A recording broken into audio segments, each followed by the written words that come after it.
Assalamualaikum warahmatullahi wabarakatuh.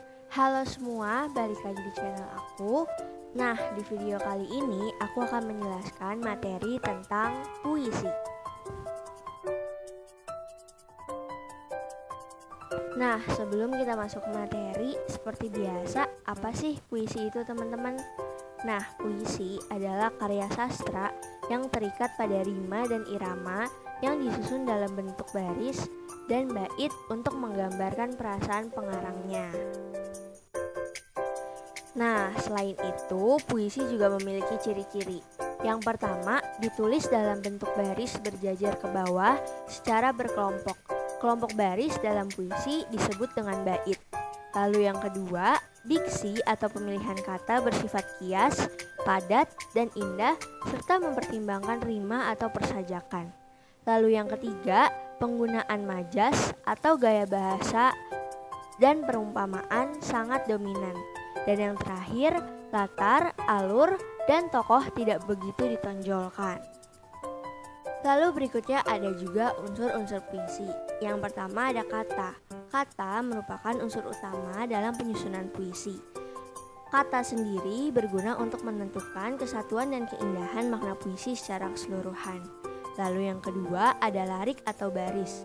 Larik atau baris merupakan paduan kata-kata yang dituliskan dalam kalimat berbentuk baris. Dan yang ketiga ada kalimat. Kalimat dalam puisi tidak menggunakan aturan baku karena bisa berupa satu kata, frase, ataupun kalimat lengkap. Nah, yang keempat ada bait atau kumpulan larik yang tersusun harmonis yang mengandung makna puisi. Dan yang kelima ada rima atau bunyi yang ditimbulkan oleh huruf atau kata untuk memperindah puisi. Dan yang keenam ada irama atau pergantian tinggi rendah, panjang pendek, dan keras lembut bunyi bacaan puisi. Yang ketujuh ada makna atau isi. Nah, di bagian makna atau isi ini berisi informasi utama yang disampaikan di dalam puisi. Lalu yang terakhir ada amanat. Amanat adalah pesan yang disampaikan oleh penulis kepada pembaca, tersirat di balik kata-kata dan berada di balik tema yang diungkapkan. Nah, berikutnya ada juga jenis-jenis puisi. Ada jenis puisi lama dan ada jenis puisi baru. Puisi lama sendiri adalah puisi yang masih terikat oleh aturan rima dengan pola tertentu, pengaturan jumlah larik dalam setiap bait dan jumlah kata dalam setiap larik, serta musikalitas puisi. Sedangkan puisi baru tidak terikat dengan pola rima tertentu, jumlah baris, jumlah kata, maupun jumlah bait. Tetap mengandung irama, rima, musikalitas, makna, dan juga amanat. Lalu ada juga bahasa puisi. Nah, bahasa puisi mengandung makna tersembunyi dan cenderung imajinatif. Di antaranya yang pertama, bahasanya singkat, padat, dan bermakna. Yang kedua, menggunakan gaya bahasa atau majas. Yang ketiga, memiliki rima atau persamaan bunyi yang menambah keindahan, memberikan efek musikal, dan memberikan kesan sehingga puisi mudah diingat.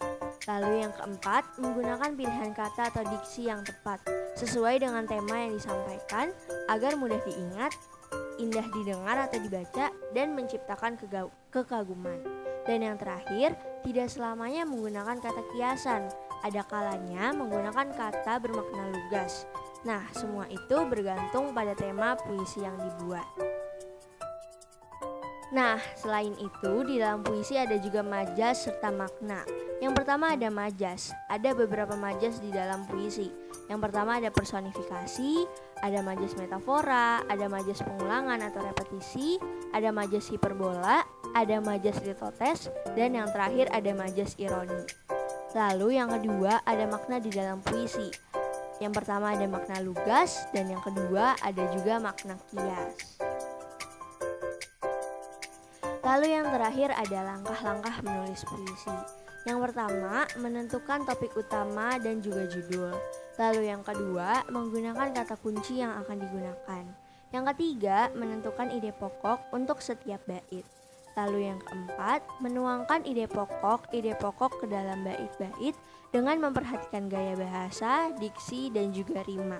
Dan yang terakhir, mengembangkan puisi dengan seindah mungkin. Mungkin cukup sekian yang dapat saya sampaikan tentang materi puisi kali ini. Semoga bermanfaat. Kurang lebihnya mohon maaf. Wassalamualaikum warahmatullahi wabarakatuh.